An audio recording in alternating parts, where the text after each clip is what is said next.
네, 오늘 이렇게 수요 오전 기도에 나오신 우리 성도님들을 주님의 이름으로 환영하고 축복합니다. 오늘 읽은 이 본문을 중심으로 지혜로운 성도, 언어에 대해서 이 말씀의 은혜를 함께 나누기를 원합니다. 전도서는 지혜의 왕 이 솔로몬이 기록한 책으로 이 전도서 말씀을 통해서 오늘날을 살아가고 있는 우리들에게 꼭 필요한 지혜를 주고 있는 것입니다. 특별히 오늘 본문에서는 말에 대해서, 언어에 대해서 그렇게 지혜를 주고 있습니다. 성도 여러분, 말을 잘하는 것이 지혜로운 것일까요? 말 잘하는 사람을 지혜롭다고 말할 수 있겠습니까? 네, 그렇습니다. 우리나라 속담에도 보면은 말 한마디로 무엇을 갚는다고 하고 있습니까? 네, 천냥빚을 갚는다. 네, 이런 속담이 있듯이 말을 잘하는 것도 지혜라고 할 수 있는 것입니다. 오늘 본문 6절 말씀도 한번 보십시오. 6절 앞부분에 내 입으로 내 육체가 범죄하게 하지 말라. 이 6절 말씀에서 육체는 그냥 단순히 자기의 몸을 말하는 것이 아닙니다. 주석을 보니까 이 육체는 몸을 넘어서서 인생 그 자체를 의미한다고 말할 수 있습니다. 말을 지혜롭게 하지 못하고 마음대로 하고 함부로 하면은 이 사람의 인생 자체가 죄로 얼룩질 수 있고, 또 이 말 한마디의 위력이 사람의 이 인생을 바꿀 만큼 그만큼 대단하다는 것입니다. 그렇다면 우리 성도는 이 말을 어떻게 하는 것이 지혜로운 것이겠습니까? 이 말과 관련해서 우리 성도가 알아야 할 지혜가 무엇인지 오늘 함께 두 가지로 이 말씀의 은혜를 나누기 원합니다. 성도가 말을 어떻게 하는 것이 지혜로운 것일까요? 말과 관련된 지혜, 첫 번째는 맞는 말이 틀린 말이 될 수 있다는 것을 아는 것입니다. 한번 같이 해보시겠습니까? 맞는 말이 틀린 말이 될 수 있습니다. 네. 맞는 말이 틀린 말이 될 수 있다. 네. 이것을 알고 말을 조심하는 것이 지혜롭다는 것이죠. 오늘 본문 2절 말씀 우리 같이 한번 읽어보도록 하겠습니다. 같이 읽겠습니다. 너는 하나님 앞에서 함부로 입을 열지 말며 하나님은 하늘에 계시고 너는 땅에 있음이니라. 그런즉 마땅히 말을 적게 할 것이라. 이 2절 말씀은 원래 이제 하나님께 대해서 말할 때, 하나님께 기도할 때 관한 그런 말씀이라서 너는 하나님 앞에서 지금 이렇게 말씀 안에 들어가 있는데, 이 하나님 앞에서라는 그 말을 빼고 읽어봐도 우리에게 지혜와 교훈을 주고 있는 것입니다. 아까 2절 말씀 다시 한번 띄워주시겠습니까?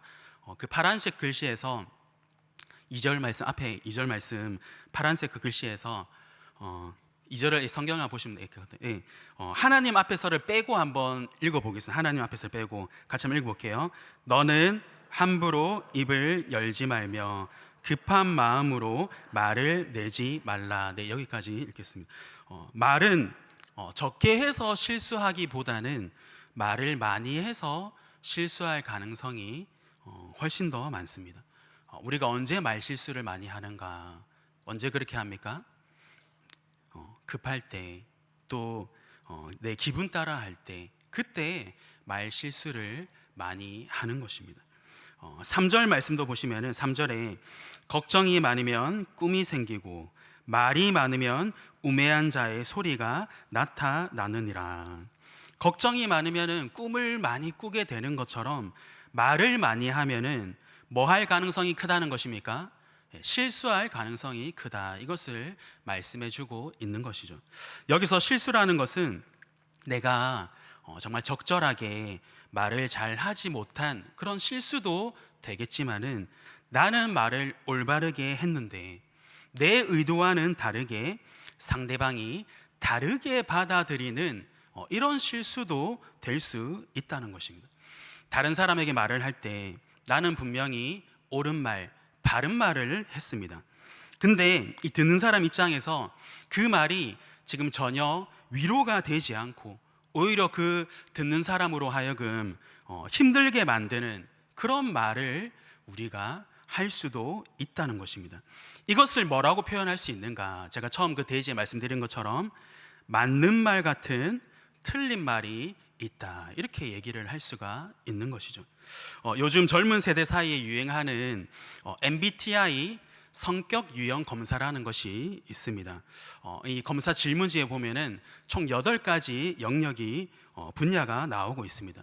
외향적이냐, 내향적이냐, 아니면 감각적이냐, 직관적이냐, 사고적이냐, 아니면 감정적이냐, 판단적이냐, 인식적이냐, 이렇게 8가지 분야에서 무엇을 내가 이렇게 질문지에 선택하는지에 따라서 총 16가지 이렇게 성격 유형이 나올 수 있는데, 그 중에 사고적이냐, 감정적이냐, 이거를 이제 검사하는 분야가 있습니다. 앞에 화면에 자막이 나오는데 thinking이냐, feeling이냐. 네, 그래서 이 앞글자를 따서 T냐, F냐, 사고적이냐, 감정적이냐, 이렇게 이제 얘기를 할 수 있는 것이죠. 이 T 유형의 사람들, 사고를 중심으로 하는 사고적 사람은 지적이고 논리적인 사고를 잘하고 맞는 말을 잘합니다. 대신에 이 T 유형의 사람들은 뭐를 잘 못하냐면은 다른 사람과의 관계, 또 상황에 있어서 이 공감하는 그 공감 능력이 떨어진다고 하는 것이죠. 이게 무슨 말인가? 인터넷에 제가 보니까 이 T 유형, 사고적인 이 유형의 사람이 대답을 잘 못하는 그러한 질문이 있었습니다. 이게 뭐냐면은 제가 인터넷에 나와 있는 거의 그대로 한번 해볼 테니까 한번 우리 성도님들 한번 생각해 보십시오. 이런 경우에 어떻게 대답을 해줘야 할까 한번 생각을 해 보십시오. 어떤 사람이 이렇게 얘기하는 겁니다. 어저께 내가 회사 일을 하느라 새벽 3시까지 내가 잠을 못 잤어. 물품 주문 넣는 것 때문에 내가 신경을 너무 많이 썼거든. 그래서 아침에 커피도 내가 3잔이나 마셨는데 지금 아무 소용이 없어. 지금 머리가 너무 지금 깨질 듯이 너무 아파. 이렇게 말하면은 여러분들 지금 뭐라고 이제 대답을 해주면 좋을까요? 뭐라고 대답하면 좋을까요? 지금 T 유형과 반대되는 F 유형, 감정적인 사람은 이렇게 대답을 한다고 합니다. 뭐라고 대답하냐면은 어머 진짜 새벽 3시까지 잠을 못 자서 어떻게? 회사 일이 신경 많이 쓰이지? 어떻게 그렇게 많이 힘들었으면은 커피를 3잔이나 마셨을까? 네, 빨리 일 끝내고 푹 쉬어, 힘내, 이렇게 이제 얘기를 해준다는 거죠. 네. 제가 연습했는데 제가 좀 잘 못해서 죄송합니다. 제가 F가 아니라서. 근데 T 유형의 사람은 뭐라고 대답할까요? 이렇게 대답한다고 합니다. 타이레놀 먹어. 네, 이렇게 그렇게 이제 대답을 한다고 합니다. 이 T 유형의 사람이 어떤 사람인지 아시겠죠? 지금 이 사람이 틀린 말을 했습니까? 그렇지 않습니다. 머리가 아프고 두통이 있으면 뭘 먹어야 됩니까? 타이레놀 먹어야죠. 이 맞는 말을 한 것입니다. 근데 분명히 이 맞는 말을 했지만은 이 상대방에게는 어떻게 들렸겠습니까? 틀리게 들렸을 것입니다. 상대방이 지금 타이레놀을 못 먹어서 몰라서 그렇게 얘기한 것이 아닌 것이죠. 이 상대방의 상황과 마음을 전혀 공감하지 못한 것입니다. 몇 주 전에 그날 이제 월요일이었던 것 같은데, 한 몇 주 전에 저희 아내가 집에서 이렇게 넘어져서 발을 이렇게 조금 이렇게 다치게 되었습니다. 넘어질 때 이렇게 쿵 소리가 날 정도로 아주 크게 이렇게 넘어졌었는데, 그러니까 저희 아내가 막 이렇게 많이 아파하고 있었는데, 마침 그때 저희 이제 첫째 아들 이제 온유가 학교를 마치고 그때 집으로 딱 들어오는 것이었습니다. 그래서 제가 아이가 딱 그때 들어오니까 온유야 지금 엄마 지금 너무 크게 쿵 하고 넘어져서 엄마 지금 다리 너무 아프다, 이렇게 얘기하니까 저희 아이가 뭐라고 얘기했을까요? 보통 이제 뭐라 하겠습니까? 엄마 괜찮아? 이제 이렇게 해야 되는데 저희 아이가 뭐라 했냐면은 밑에 집 할머니 안 올라왔어? 이제 이렇게 얘기해요. 네. 저희 아이는 이제 층간 소음을 이제 걱정을 한 거죠. 저희 아이 말이 맞습니까? 틀립니까? 틀린 건 아니죠. 틀린 거 아닙니다. 사실 맞는 말을 한 건데 쿵 소리 내서 층간 소음 이렇게 나면 안 되죠. 밑에서 올라오면 안 되지 않습니까? 근데 저희 아이가 틀린 말을 한 것은 아닌데 맞는 말을 했는데 듣는 입장에서는 저희 아내가 이제 좀 서운하게 느껴지는 거죠. 네. 남자이라서 그런지 모르겠는데 성경을 보면은 이 T 유형의 사람들이 나오고 있습니다. 누구냐 하면은 욥의 친구들이 그랬습니다. 욥이 사탄의 시험으로 고난을 받게 되었습니다. 근데 이 욥의 친구들 엘리바스, 빌닷, 소발 이 친구들이 와서 욥에게 지금 뭐라고 얘기를 했는가? 욥 너는 지금 네가 받는 고난은 죄를 지어서 받는 벌이다. 이런 요지로 계속해서 욥을 정죄했었습니다. 성도 여러분, 욥에게 죄가 있었습니까? 그렇지 않았습니다. 욥에게 죄가 없었지만은 사탄의 이 시험으로 그가 시험을 받게 된 것이죠. 고난을 받게 된 것입니다. 근데 만약에 진짜로 이렇게 한번 생각해 보겠습니다. 욥이 진짜 죄를 지어서 고난을 받았다. 이렇게 한번 생각해 보십시오. 욥의 친구들이 찾아와서 욥 잘 들어봐. 네가 지금 고난 받는 이유는 너가 20년 전에 몇십 년 전에 네가 지었던 그 죄 때문이야. 네가 죄가 없는데 이런 벌을 받을 이유가 없어. 다 너의 죄 때문이야. 지금 이렇게 말을 한다면은 그 말이 욥에게 위로가 되겠습니까? 욥이 그런 얘기를 듣고 싶을까요? 구약 시대의 이 유대인의 관점으로 이 죄가 있으면은 벌을 받는다. 이 논리가 구약 시대 유대인 관점으로는 맞습니다. 욥의 친구들이 한 말은 분명히 맞는 말입니다. 근데 정작 이 욥에게는 그 친구들의 말이 전혀 맞게 들리지 않고 틀리게 들렸을 것입니다. 욥이 정말 그 상황에서 원한 것이 무엇이겠습니까? 사고와 논리가 아닙니다. 내가 지금 뭐가 잘못되었을까? 그것을 듣고 싶은 것이 아니라 공감해주고 위로해주고 힘들지 괜찮아? 이런 얘기를 듣고 싶은 것이죠. 성도 여러분, 내가 정말 맞다고 확신하면서 생각해서만 하는 그 말도 이 상대방에게는 틀린 말이 될 수 있는 것이죠. 맞는 것 같은 이 틀린 말, 이것을 해야 하겠습니까? 아니면 하지 말아야 하겠습니까? 네, 이거는 하지 말아야 하는 그러한 것이 되는 것입니다. 말씀을 통해 나의 모습을 한번 돌아보기를 원합니다. 여러분들의 모습은 어떻습니까? 평소에 여러분들은 어떤 말을 자주 하십니까? 혹시 나는 맞는 말, 바른 말을 하고 있다. 혹시 내가 그렇게 생각을 하지만은 사실 나는 상대방이 듣기에 틀린 말을 하고 있지는 않을까요? 제가 전에 교회에 처음 오신 어떤 새가족분과 얘기를 나눈 적이 있었는데 그분이 이런 얘기를 하신 적이 있었습니다. 참고로 우리 교회의 새가족분은 아닙니다. 그분이 이제 뭐라고 얘기하시는가 하면은 지금까지 내가 예수님을 믿지 않고 살다가 예수님을 믿게 되고 교회에 이렇게 와서 너무 좋은데 때로는 교회 이 성도들이 하는 그 말이 상처가 되어서 돌아올 때가 있습니다. 이제 이렇게 얘기를 하시는 겁니다. 자기가 이 본인이 새가족이라서 잘 모르니까 아마 성도님들이 이분에게 뭐 이런 얘기 저런 얘기 이렇게 많이 해주신 것 같습니다. 이거는 이렇게 해야 돼요. 또 저거는 저렇게 해야 돼요. 이렇게 얘기를 했는데 이게 그분에게 상처가 되었다는 것입니다. 뭐 성도님들이 교회 성도님들이 뭐 틀린 말을 했겠습니까? 분명히 이 세 가족에게 바른 말, 필요한 말을 해 주었을 것입니다. 근데 그 말이 이 세 가족에게는 상처가 되어서 교회에 오기 싫어지더라. 이거를 얘기를 하는 것이죠. 이런 경우는 도대체 누구의 잘못이겠습니까? 그 세 가족의 잘못일까요? 아니면은 이 말을 해주는 성도의 잘못일까요? 누구의 잘못이겠습니까? 우리는 이 세 가족분이 하시는 이 말을 유심히 들어야 할 필요가 있습니다. 나는 분명히 바른 소리를 했고 맞는 말을 했는데 내가 좋은 의도를 가지고 했다 하더라도 상대방이 그 말을 듣고 기분이 나쁘고 상처가 되었다면 그 말은 맞는 말이 아니라 틀린 말이 될 수 있다는 것이죠. 우리 모든 그리스도인은 맞는 말 같은 틀린 말을 하는 것이 아니라 상대방의 입장에서 생각해주고 공감해주고 말을 해줄 수 있는 그런 지혜로운 성도가 되어야 하는 것입니다. 그런 성도가 되시기를 주님의 이름으로 축복합니다. 미국 속담에 이런 속담이 있습니다. 어떤 속담이냐면은 앞에 나오는데 우리 같이 한번 읽어보실까요? 같이 읽겠습니다.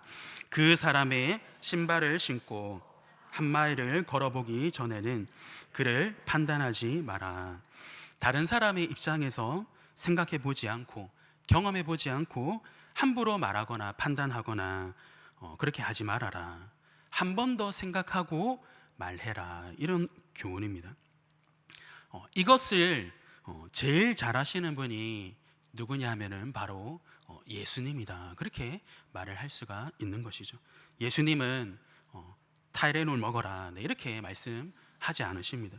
마태복음 5장 이 산상수훈에 보면은 예수님이 이렇게 말씀을 하셨습니다. 마태복음 5장 38절에서 42절 말씀, 우리 조금 긴데 우리 이 말씀 우리 같이 한번 읽어보면 좋겠습니다. 같이 읽겠습니다. 또 눈은 눈으로 이는 이로 갚으라 하였다는 것을 너희가 들었으나 나는 너희에게 이르노니 악한 자를 대적하지 말라. 누구든지 내 오른편 뺨을 치거든 왼편도 돌려대며 또 너를 고발하여 속옷을 가지고자 하는 자에게 겉옷까지도 가지게 하며 또 누구든지 너로 억지로 오리를 가게 하거든 그 사람과 심리를 동행하고 내게 구하는 자에게 주며 내게 꾸고자 하는 자에게 거절하지 말라. 이 산상수훈은 천국 백성의 삶이 어떠해야 하는지, 성도가 어떤 삶을 살아야 하는지 그것을 말씀해 주고 있는데 방금 읽은 이 말씀을 요약하면은 이렇게 요약할 수 있습니다. T가 아니라 F가 되어라. 네. 이렇게 이제 사실 요약할 수가 있는 거죠. 오른뺨을 치거든 똑같이 갚아주고 속옷을 가지고자 하면은 옷을 빼앗아 오고 오리를 가자고 하는 사람은 화를 내고 이렇게 하는 것이 아니라 따뜻하게 공감해주고 예수님의 이 마음으로 말하고 사랑으로 말하라. 이렇게 말씀하고 있는 것입니다. 우리는 이게 잘 안 되죠. 설교를 하고 있는 저도 그렇게 못할 때가 너무나 많이 있습니다. MBTI 검사, 제가 혹시 MBTI 뭔지 아십니까? 제가 뭐처럼 보입니까? 네, 저는 ISTJ입니다. ISTJ. 네, 제가 F 같아 보여도 제가 T입니다. T. 네, 그래서 저도 막 F 같이 막 따뜻하게 공감해주고 그렇게 하는 말을 사실 그게 좀 사실 어렵습니다. 잘 안 됩니다. 그래서 어떻게 해야 하겠습니까? 말을 훈련해야 되는 것이죠. 말도 연습을 해야 합니다. 예수님을 믿고 변화된 새 사람은 혀를 길들이고 말을 잘할 수 있는 이 훈련을 해야 하는 것이죠. 야고보서 3장 8절 말씀, 우리 이 말씀 같이 한번 읽어보겠습니다. 혀는 능히 길들일 사람이 없나니 쉬지 아니하는 악이요 죽이는 독이 가득한 것이라. 네. 지금 이 야고보서 말씀은 혀는 길들일 수 없기 때문에 뭐 어쩔 수 없습니다. 네. 마음대로 기분대로 그렇게 말하고 사십시오. 이렇게 말하는 것이 아니라 혀는 길들이기 너무 어렵지만은 예수님을 믿는 그리스도인은 혀를 훈련해야 합니다. 네, 이런 의미를 가지고 있는 것이죠. 예수님이라면 어떻게 말씀하셨을까? 내가 예수님처럼 어떻게 말해야 할까? 예수님을 닮은 그런 말을 하는 그리스도인이 되어야 된다고 이 야고보 사도는 강조하면서 우리에게 말씀해 주고 있는 것이죠. 우리 모든 그리스도인은 논리보다는 공감하는 말을 하고 사고보다는 사랑하는 말을 하는 그 예수님을 닮은 따뜻한 그리스도인이 되어야 할 줄로 믿습니다. 오늘 말씀을 통해서 내가 하는 말이 틀린 말이 될 수도 있다는 이 사실을 기억하시면서 예수님처럼 상대방을 조금 더 공감하고 이해하고 사랑하는 그런 말을 하는 지혜로운 성도가 다 되시기를 주님의 이름으로 축복합니다. 성도가 말을 어떻게 하는 것이 지혜로운 것일까요? 말과 관련된 지혜 두 번째는 말을 하는 것보다 말을 하지 않는 침묵이 더 좋을 수 있다는 것입니다. 우리 같이 한번 해보시겠습니까? 말을 하는 것보다 침묵이 좋을 수 있습니다. 경우에 따라서 말을 이렇게 많이 해주는 것보다는 차라리 말을 하지 않는 침묵이 더 좋고 지혜로울 수 있다는 것입니다. 오늘 본문 2절 말씀을 우리 다시 한번 읽어보겠습니다. 제가 이 말씀을 다시 한번 읽어드리겠습니다. 너는 하나님 앞에서 함부로 입을 열지 말며 급한 마음으로 말을 내지 말라. 하나님은 하늘에 계시고 너는 땅에 있음이니라. 그런즉 마땅히 말을 적게 할 것이라. 오늘 이 지혜의 왕 솔로몬이 말과 관련해서 우리에게 주고 있는 교훈은 말을 많이 하지 말라는 것입니다. 말을 적게 하라는 것입니다. 말을 적시적소에 하는 것, 정말 알맞은 때에 알맞은 장소에서 그렇게 말을 하는 것이 지혜라면은 어떤 경우에는 말을 아예 하지 않는 것, 침묵하는 것이 더 지혜로울 때가 있다는 것이죠. 그래서 이 2절 말씀에서 침묵하는 지혜가 성도에게 필요하다, 이렇게 교훈을 해주고 있는 것입니다. 혹시 여러분 옛날에 초코파이 이렇게 광고에 나오던 노래 여러분 기억하십니까? 초코파이 광고 아주 유명한 노래인데 그 노래 어떻게 이제 부르죠? 어떻게 합니까? 말하지 않아도 알아요. 네, 이렇게 말하지 않아도 알아요. 눈빛만 보아도 알아. 그저 바라보면 마음속에 있다는 이 이제 아주 유명한 광고 노래인데, 제가 설교를 준비하면서 이렇게 생각을 해보니까 정말 이 노래처럼 당시에 했던 말, 들었던 말은 진짜 생각이 안 나는데, 근데 정말 따뜻하고 고맙게 이렇게 기억에 남는 일이 생각이 났었습니다. 이렇게 몇 년 전에 저희 이렇게 장모님이 이렇게 먼저 이렇게 천국에 가셨는데, 그 장례식 때 찾아와주고 위로해줬던 그런 사람들이 생각이 났었습니다. 저희 장모님이 이렇게 암투병을 하시다가 이렇게 암이 재발해서 3년 전에 이렇게 돌아가셨는데, 장례식장에 이렇게 조금 거리가 이렇게 있었습니다. 근데 그때 많은 분들이 이렇게 찾아와 주시고 위로를 해주셨습니다. 그때 너무 이렇게 감사했는데, 그때 정신이 없어서 그런지 그분들이 오셔서 이렇게 무슨 말씀을 해주셨는지 그게 이렇게 정확하게 기억이 잘 나지 않는데, 근데 이분들이 이렇게 찾아오셨다, 위로해 주셨다, 마음을 써주셨다, 이것은 제가 정확하게 기억을 하고 있습니다. 지금 제가 무슨 말씀을 드리려고 하는지 아마 아실 것 같습니다. 말이 중요하지 않을 수 있다는 거죠. 힘들어하는 어떤 사람에게 위로를 전하고 싶은데 내가 어떤 말을 해야 할지 모르는 경우가 있습니다. 그럴 때 어떻게 하면 되겠습니까? 그냥 아무 말도 하지 않으셔도 괜찮습니다. 그냥 옆에 가서 찾아가주고 같이 있어주고 손잡아주고 말을 들어주고 같이 울어줘도 마음과 위로가 전해지는 것이죠. 말이 중요하지 않을 수 있다는 겁니다. 마가복음 15장에도 보면은 예수님께서 이 십자가를 지시기 전에 로마 총독 이 빌라도에게 신문을 받는 모습이 나오고 있습니다. 그때 예수님이 어떻게 하셨습니까? 마가복음 15장 4절에서 5절 말씀 제가 한번 읽어보겠습니다. 빌라도가 또 물어 이르되 아무 대답도 없느냐? 그들이 얼마나 많은 곳으로 너를 고발하는가 보라 하되, 예수께서 다시 아무 말씀으로도 대답하지 아니하시니 빌라도가 놀랍게 여기더라. 지금 이게 어떤 상황이냐 하면은 예수님이 이제 최종 선고를 받기 전에 재판을 받으시는 그 상황인데, 예수님에게 마지막으로 자기 변론을 할 수 있는 기회가 생겼습니다. 당시에는 재판을 할 때 최종 판결을 내리기 전에 반드시 이 죄수에게, 이 피고인에게 최종 변론을 할 수 있는 기회, 마지막으로 말할 수 있는 기회를 반드시 줬었습니다. 이 죄수의 입장에서는 이 말할 수 있는 이 마지막 기회를 놓치면은 이제 하고 싶어도 더 이상 말을 할 수가 없는 상황이 되는 것이죠. 하지만 예수님은 어떻게 하셨습니까? 마지막 이 변론을 하지 않으시고 아무 말씀도 하지 않으시고 침묵하셨습니다. 예수님이 왜 침묵하셨을까요? 예수님이 왜 침묵하셨습니까?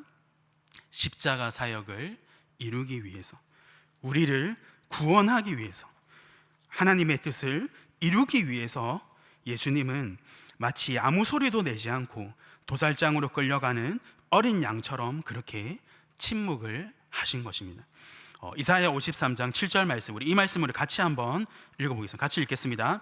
그가 곤욕을 당하여 괴로울 때에도 그의 입을 열지 아니하였으며 마치 도수장으로 끌려가는 어린 양과 털 깎는 자 앞에서 잠잠한 양같이 그의 입을 열지 아니하였도다. 때로는 침묵이 이 하나님의 뜻을 이루는 방법이 될 수 있음을 믿으시기를 바랍니다. 성도 여러분, 정말 답답하고 힘들 때 있으시죠? 또 정말 억울한 일을 당할 때도 있으시죠? 그때 말을 너무 많이 하려고 하지 마십시오. 사람이 말을 해야 풀리고 말을 해야 뭔가 해소가 되고 속이 시원하고 그럴 수 있지만은 그때 말을 하지 않고 잠잠히 침묵하고 있을 때 하나님의 뜻을 이뤄가는 은혜가 있을 수 있습니다. 여기서 침묵은 그냥 단순히 내가 말을 하지 않는다, 아무 말도 안 한다, 이런 뜻보다는 이 침묵은 기도의 의미가 담겨져 있는 것입니다. 우리 예수님은 죄인을 구원하시기 위해서, 십자가 사역을 이루기 위해서, 하나님의 뜻을 이루기 위해서 기도하는 마음으로 침묵을 하신 것입니다. 아까 읽었던 그 산상수훈 마태복음 5장 그 말씀에도 아까 그 읽었던 그 말씀 바로 뒤에 결론이 어떻게 주어지고 있냐 하면은 마태복음 5장 43절에서 44절 말씀, 이렇게 결론이 지어지고 있습니다. 제가 이 말씀 마지막으로 제가 한번 읽어드리겠습니다. 또 내 이웃을 사랑하고 내 원수를 미워하라 하였다는 것을 너희가 들었으나 나는 너희에게 이르노니 너희 원수를 사랑하며 너희를 박해하는 자를 위하여 무엇을 하라 고 있습니까? 기도하라. 네. 나를 박해하는 사람이 있습니다. 나를 미워하는 원수가 있습니다. 그 원수가 나를 욕하고 박해하지만은 그때 내가 어떻게 하고 싶겠습니까? 절대 가만히 있을 수 없죠. 나에게 했던 것을 그대로 다 갚아주고 싶고 내가 당했던 것보다 더 복수하고 싶지만은 그게 안 되면은 욕이라도 실컷 퍼붓고 싶지만은 근데 산상수훈에서 예수님은 뭐라고 말씀하시는가? 너희를 박해하는 자를 위하여 기도하라. 네, 말하지 말고 침묵하며 기도하라, 이렇게 말씀을 하고 계시는 것입니다. 우리 성도는 말을 하지 않고 침묵하며 기도하는 이 훈련이 우리에게 필요한 것입니다. 성도 여러분, 기도하는 마음으로 침묵하시기를 바랍니다. 침묵하면서 기도하시기를 바랍니다. 이것이 오늘 전도서 말씀을 통해 하나님께서 우리에게 주시는 지혜입니다. 오늘 말씀 기억하시면서 내가 정말 말을 하고 싶을 때 그때 말하지 않고 잠잠히 침묵하며 기도하는 것이 더 좋고 이것이 하나님의 뜻을 이루는 귀한 지혜가 될 수 있음을 알고 침묵하며 기도할 수 있는 지혜로운 성도가 다 되시기를 주님의 이름으로 축복합니다.